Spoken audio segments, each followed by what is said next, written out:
You think you're seeing reality? You're not. What you see, what you feel, what you believe is happening around you is not reality. It's a construction, built, filtered, edited by your brain in real time, every second. Your brain doesn't show you the world as it is. It shows you a version of it, a version that fits your past, your beliefs, your fears, your expectations. That's why two people can stand in the same place, hear the same words, experience the same moment, and walk away with completely different interpretations. Because they didn't experience the same reality. They experienced different filters, different internal worlds. Your brain is not a camera. It's not recording reality. It's predicting it before it even happens. And then it shows you that prediction as if it's real. That's how fast it works. You don't see first and interpret after. You interpret first and then see. Your brain takes fragments of information, fills in the gaps, and creates a complete picture. But that picture is not neutral. It's biased, heavily biased, toward what it already knows, toward what it already believes, toward what it has seen before. Your brain is constantly asking one question: what does this remind me of? And based on that, it decides what you see, what you feel, what you expect next. This is why your past controls your present. Not because you're weak, not because you lack discipline, but because your brain uses the past as the template for reality. Everything you've experienced has shaped how you perceive the world. Every memory, every emotional moment, every repeated thought has built patterns. And those patterns become filters, invisible filters. You don't see them, but they shape everything. If you've been rejected before, your brain looks for rejection. If you've struggled with money, your brain looks for lack. If you felt unsafe, your brain scans for danger, not consciously, automatically, constantly. And once your brain decides what to look for, it starts deleting everything else. Because processing all information is impossible. There's too much. So your brain filters aggressively. It removes what doesn't match your model. It highlights what does. It distorts what partially fits, and it fills in what's missing, seamlessly, without you noticing. That's your reality, not truth, selection, distortion, completion. And the result feels real, convincing, solid. Because your brain doesn't just show you images, it gives you certainty, a feeling that this is how things are. But that feeling is part of the illusion, because certainty is not truth.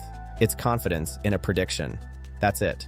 Your brain is not trying to be right. It's trying to be efficient, fast, consistent, predictable. Because prediction keeps you alive.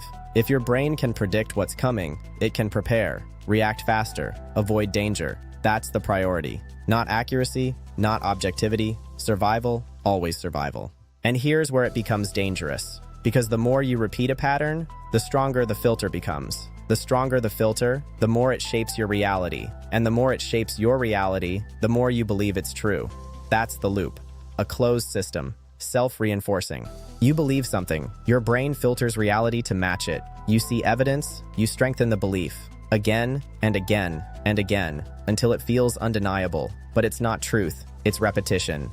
That's why people stay stuck, not because they don't want change, but because they can't see outside their filter. Everything they experience confirms what they already believe, so change feels impossible, because from their perspective, it is. Your brain will not show you opportunities if they don't match your internal model.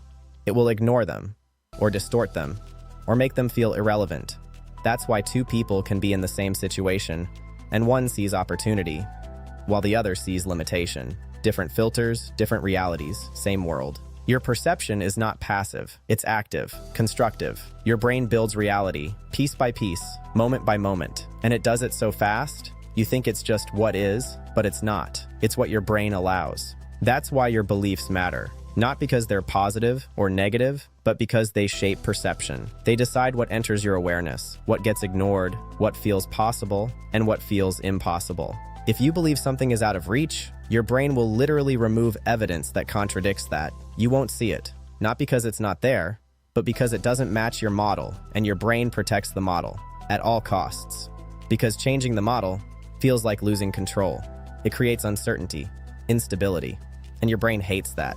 So it holds on to old beliefs, even when they limit you, even when they hurt you, even when they keep you stuck, because familiar pain feels safer than unfamiliar possibility. That's the trap. And most people never realize it. They think the world is the problem. They think their situation is the limitation. They think external reality is fixed, but it's not. What's fixed is their perception, their filter, their internal program. And until that changes, nothing else will, because you can't change what you don't see, and you can't see what your brain is filtering out. That's the hidden system. That's the program, and it runs quietly, in the background, every second, without asking, without stopping, without you even noticing, until you start paying attention, not to the world, but to how you see the world. Because the moment you question your perception, everything begins to shift, not outside, inside. And that's where real change starts, not by forcing reality to change, but by understanding how it's being created. Because once you see the filter, you can't trust it the same way. Once you notice the distortion, you can't ignore it. Once you realize you're not seeing reality, you're seeing a version of it, constructed by your brain, based on your past, your beliefs, your patterns. Everything changes. Because now, you're no longer fully inside the program. You're observing it. And observation is the first crack, the first disruption, the first moment where the system loses control. Because it depends on you believing it. Without question, without awareness, without resistance. But now, you see it. And once you see it, you have a choice, not over reality, but over how you interpret it. And that is where everything begins.